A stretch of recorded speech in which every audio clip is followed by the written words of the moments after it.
The Colorado Buffaloes are in the NCAA Tournament for the first time since 2016. They will be the 5th seed and take on the 12th seeded Georgetown Hoyas in the first round. So how will the Buffs do in the NCAA Tournament? Well, for that answer, we speak with college basketball insider for CBS Sports, Jerry Palm. And all right, Jerry, the Buffs are taking on Georgetown, and I know that Mckinley Wright is a player to keep an eye on for CU, but what are some other key matchups to keep an eye on in this game?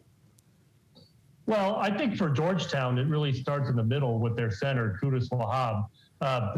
He's not their leading scorer, but he's a fantastic rebounder. He's still good for 12 points a game, and their offense is going to go inside out through him. Now, he's been prone to foul trouble, and probably the best way to stop him is to attack him on the defensive end of the floor and try and draw some fouls and get him out of the game. But this guy is a fantastic rebounder, and Colorado is going to have their hands full with him. And if they do, it gives Georgetown a chance to stay in this game. So for me, that's the primary matchup. And then secondarily, their guards are both good scorers, especially Butler. So, if they can defend the perimeter well, and I know the defense is something that Colorado does very well. If they can defend the perimeter well, then I think they've got a good chance to win this game. Speaking of defending the perimeter well, you look at the Buffs, and Mckinley Wright is definitely one of the top guards in college basketball. As you look at his game, what does he need to do to lead the Buffs to a win over a very good Georgetown team?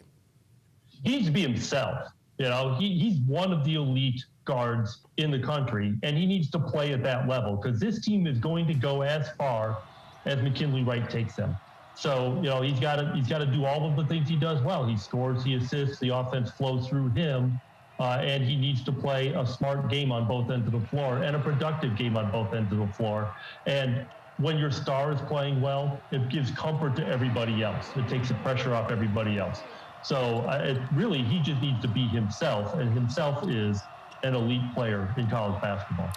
Georgetown started the season 3-8 and then ended it winning 6 of their last 7, including winning the Big East Tournament. All right, so what do the Buffs need to do to slow down the Hoyas?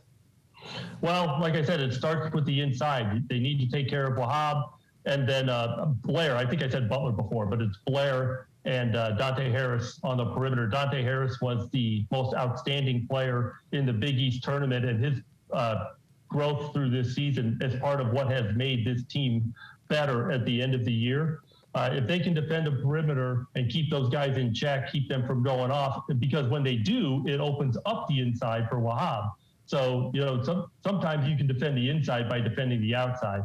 And that's what I think where you're going to start with Georgetown. If you can take care of those 3 guys, Blair and Harris and Wahab, then Colorado has a very good chance to win this game. All right, here we go. I'll end this one with 2 more questions for you. First, who do you have winning this game? And if the Buffs do win, how far can they go in the tournament?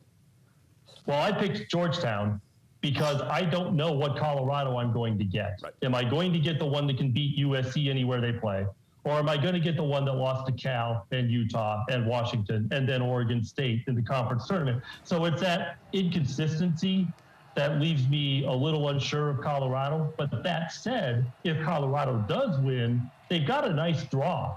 Florida State is a very difficult team to play against because of their length and athleticism in the second round. But you've got a #1 seed in Michigan that's limping. Isaiah Livers is out indefinitely. We don't really know how long they're going to be out. So, you get past Georgetown, win a tough battle with Florida State, maybe you get a slowed down Michigan, and all of a sudden you're in the Elite 8 where you're going to play a very good team in either Alabama or Texas, most likely. So, the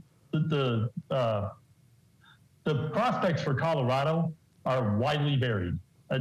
You look at their resume, and this is a team that could easily lose this first game, and it's a team that could easily win maybe 3. Wow. And so you see them in the Sweet 16, maybe in the Elite 8, and, me being a Buff, hopefully they can find their way in the Final Four. That would be a whole lot of fun. Jerry, thank you so much for your time, and we really appreciate it. And also, remember, CBS 4 is your home for March Madness, and we'll have more information on all the games at cbsdenver.com. And go Buffs.